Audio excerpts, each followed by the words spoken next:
Good morning बच्चों। आज हम नया चैप्टर पढ़ने चल रहे हैं, electric circuit and the measurement.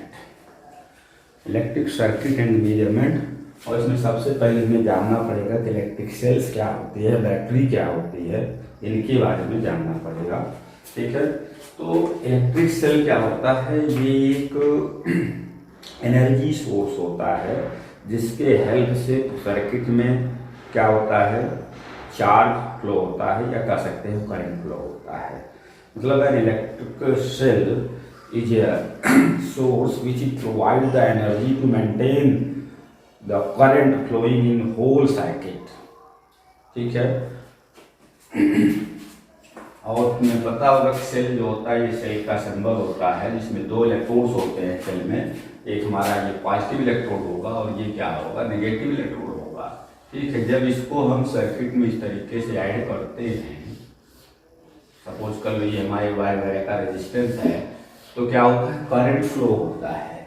Current flow होता है from positive plate to negative plate in outward direction, या कह लो एक्सटर्नल सर्किट में। और सेल के इनसाइड जो करंट फ्लो होता है नेगेटिव प्लेट से पॉजिटिव प्लेट तरफ फ्लो होता है। तो करंट फ्लो होने का मतलब क्या हुआ कि चार्ज का फ्लो होना। ठीक है, हमने इसके पहले वाले चैप्टर में बताया था कि अगर हम ऐसे ही कोई कंडक्टर लेते हैं तो इलेक्ट्रॉन, जो फ्री इलेक्ट्रॉन होते हैं, उसमें ऑलरेडी जिगजैग मोशन करते रहते हैं, बट एक किसी डिफरेंट डायरेक्शन में वो मोशन नहीं करते हैं, इसलिए उसमें करंट फ्लो नहीं होता है। ठीक है, जब हम सेल से कनेक्ट करते हैं किसी कंडक्टर को, तो एक फोर्स डेवलप हो जाता है, और फोर्स डेवलप होने मतलब कहीं न कहीं से एनर्जी का सोर्स उसको मिलना चाहिए। तो एनर्जी जो इस सब करने में प्रोवाइड करता है, कौन प्रोवाइड करता है, सेल करता है। ठीक है, और इलेक्ट्रिकल इंटेंसिटी डेवलप होगी, और इलेक्ट्रॉन जो होगा वो किधर फ्लो करेगा, opposite to the electrical intensity. मतलब ये सब करने में एनर्जी कहीं न कहीं जरूरत पड़ेगी ही ना, और ये एनर्जी कौन देगा, सेल देगा। ठीक है, तो हमने यही कहा कि इलेक्ट्रिक सेल क्या है, एक ऐसा एनर्जी सोर्स है जो इलेक्ट्रॉनिक सर्किट में करंट को फ्लो होने के लिए या चार्ज को फ्लो होने के लिए एनर्जी प्रोवाइड करता है। सेल में एनर्जी केमिकल एनर्जी के फॉर्म में एक हिसाब से स्टोर रहती है।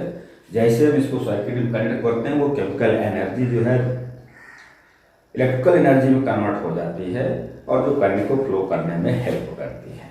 ठीक है, तो ये तो बात है सेल की।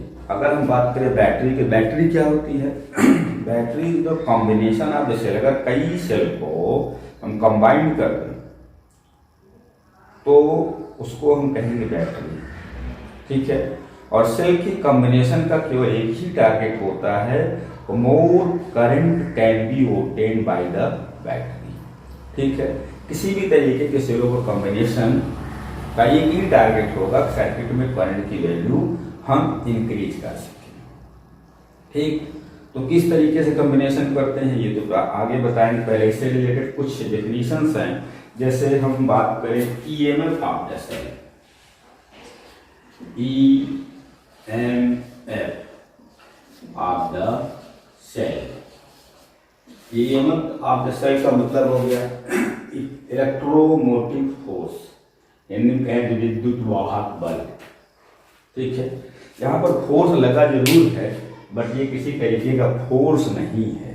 कभी कभी कंफ्यूजन हो जाता है, और बच्चे जब इसी यूनिट पूछा जाता है, ये मैं यूनिट लिखिए, तो समझते हैं कि एक तरीके का फोर्स है, उसकी यूनिट क्या होगी, न्यूटन होगी, बट नहीं, ये किसी तरीके का फोर्स नहीं है, इलेक्ट्रोमोटिव फोर्स है। इसका मतलब है कि इलेक्ट्रॉन को मूव कराने के लिए एक फोर्स प्रोवाइड करेगा, किसी तरीके से फोर्स उस पर जनरेट करेगा, या कह सकते इलेक्ट्रिकल इंटेंसिटी प्रोड्यूस करके उस पर फोर्स अप्लाई करेगा। इसीलिए इसको हम लोग कहते हैं इलेक्ट्रोमोटिव मोशन के लिए फोर्स ऑफ द सेल।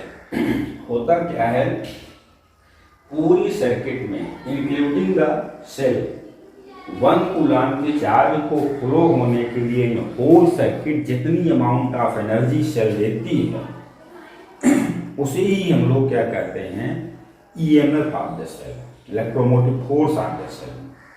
ठीक, मतलब चार्ज को पॉजिटिव इलेक्ट्रोड से मूव करा करके नेगेटिव इलेक्ट्रोड तक ले जाने, फिर उसके सेल के अंदर भी चार्ज क्या होगा, अपने नेगेटिव इलेक्ट्रोड से पॉजिटिव इलेक्ट्रोड की तरफ मूव करेगा, इसलिए कंटिन्यू फ्लो करेगा।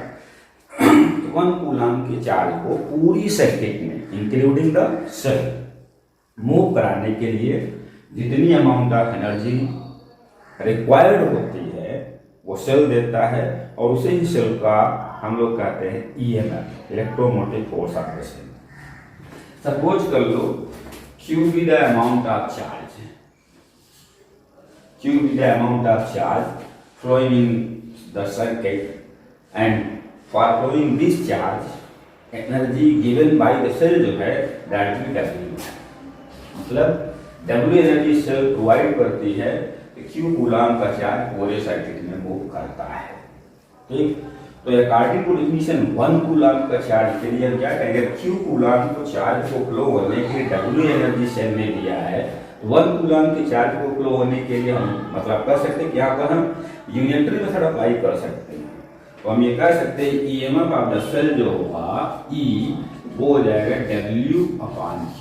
भाई सिंपल से सोचें, ऐसे सोचें कि अगर 5 कूलम के चार्ज को मूव करने के लिए 10 जूल एनर्जी रिक्वायर्ड होती है, तो 1 कूलम के चार्ज को मूव करने के लिए 10/5 दैट इज 2 जूल।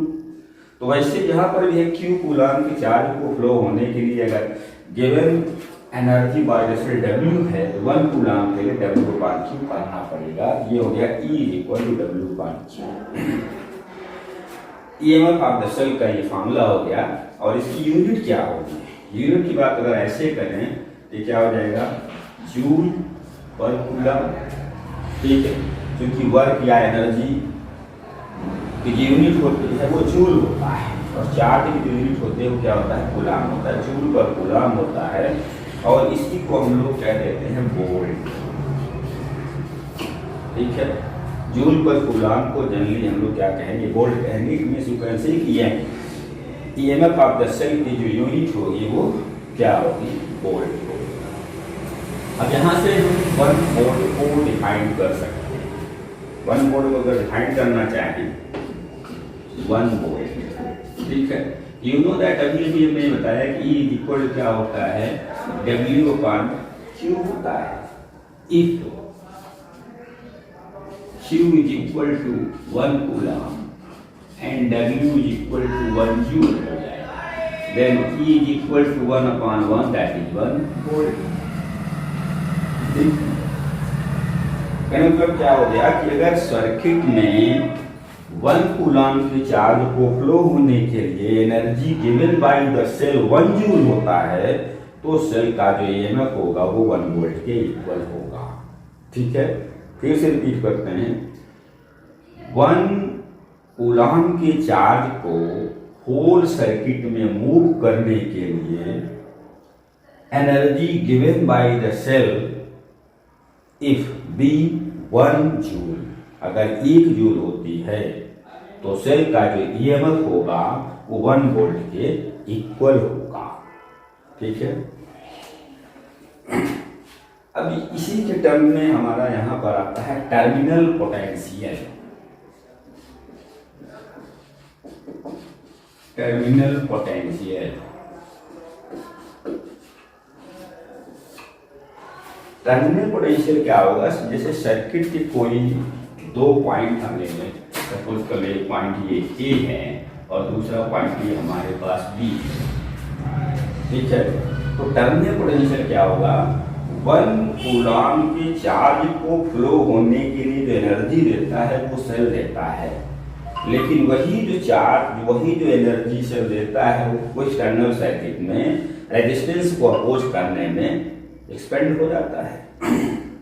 ठीक, तो energy spend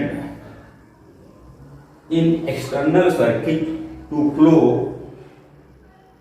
the 1 coulomb charge from 1 point to the other point of the circuit is known as the terminal potential. ठीक है, हमने ये कहा कि energy spend in external circuit to flow the 1 coulomb charge from one point to the other point is known as the terminal potential. या हम इसी को अगर हम इलेक्ट्रोड से रीच की बात करें तो टर्मिनल पोटेंशियल क्या हो जाएगा, 1 कूलम के चार्ज को सेल के एक इलेक्ट्रोड से दूसरे इलेक्ट्रोड तक इन एक्सटर्नल सर्किट जितनी अमाउंट ऑफ एनर्जी स्पेंड होगी that is known as the terminal potential energy.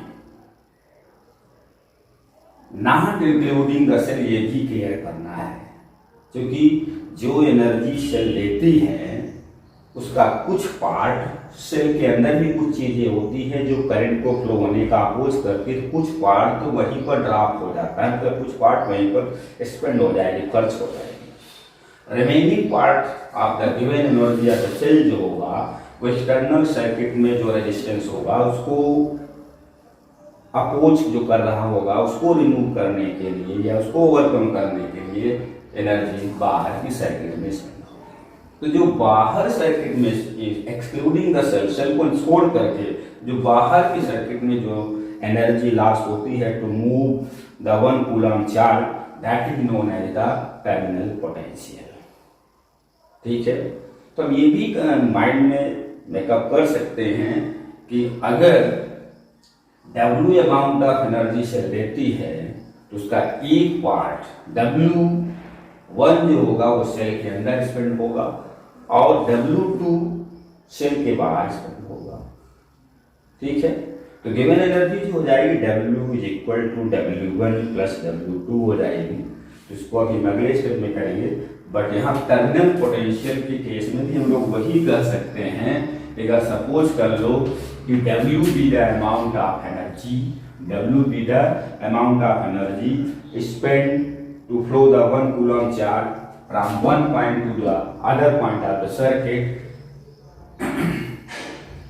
Q coulomb के चार्ज को एक पॉइंट से दूसरे पॉइंट तक मूव कराने में अगर एनर्जी जो गिवन है W है तो according to definition V is equal to क्या हो जाएगा, V is equal to W upon Q हो जाएगा। मतलब इसकी भी यूनिट क्या होगी, वोल्ट होगी।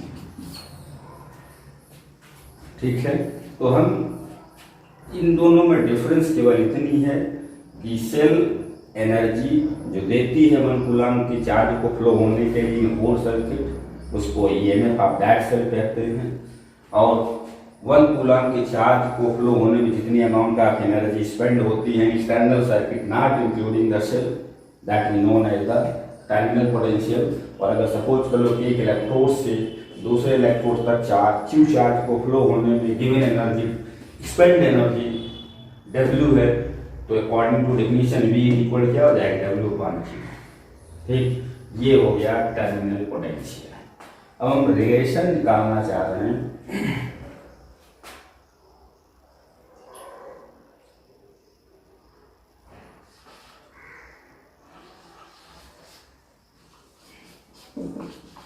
relation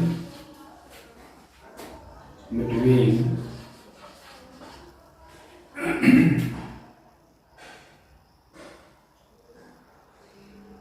E, B, I and R, और ये R जो है internal resistance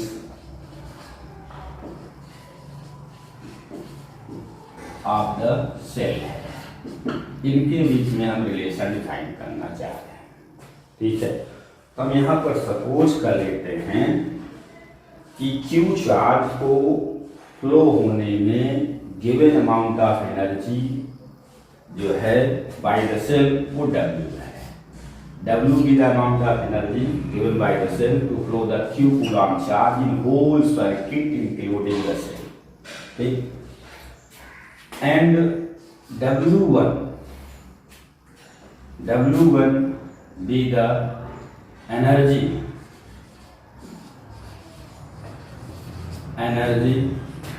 to flow the Q coulomb charge in external circuit,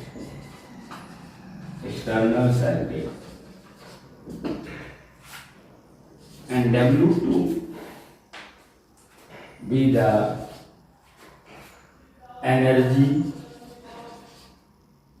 drop inside the cell.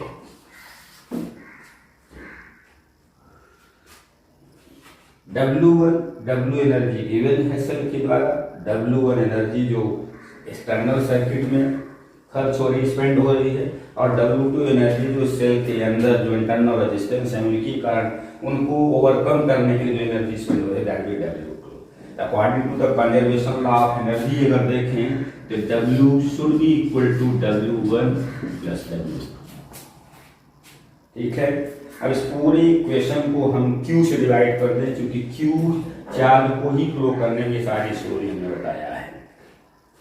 तो यही क्या हो जाएगा, अगर हम Q से डिवाइड कर देंगे तो ये हो जाएगा W upon Q is equal to W1 upon Q plus W2 upon Q।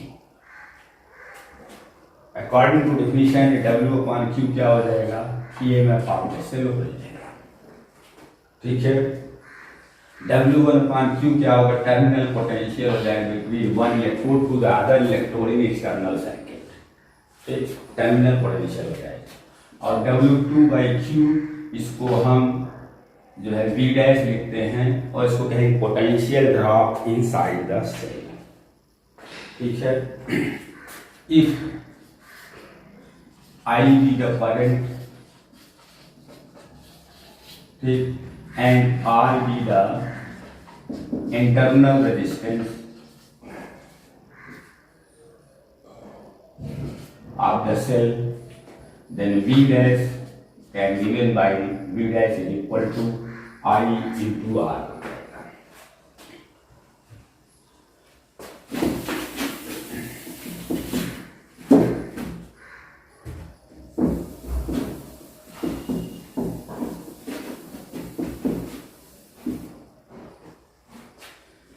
अब ये वैल्यू V डैश वैल्यू यहाँ पर अगर पुट कर देते हैं तो E इज इक्वल टू हो जाएगा V plus I into R, और you can say I into R जो होगा E माइनस V के इक्वल हो जाएगा।